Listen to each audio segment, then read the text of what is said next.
உன்னோட சிரிப்பு தான் என் வாழ்க்கையில ஒளிய கொண்டு வந்தது நருட்டோ.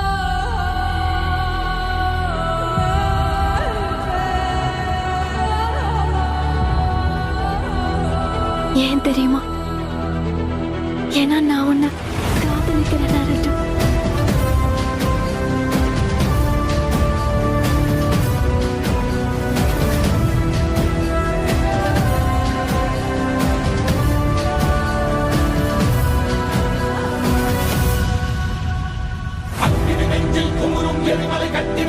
மாத்திரக்கார அந்த குருதி அடிமுடி வேரில் அடலை திரட்டும் தைரியக்கார